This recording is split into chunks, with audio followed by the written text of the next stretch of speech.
Perhiasan dunia hanya istri saleha, perhiasan terindah.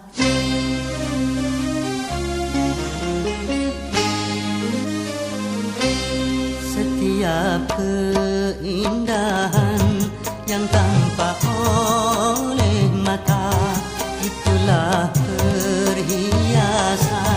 perhiasan dunia. Namun yang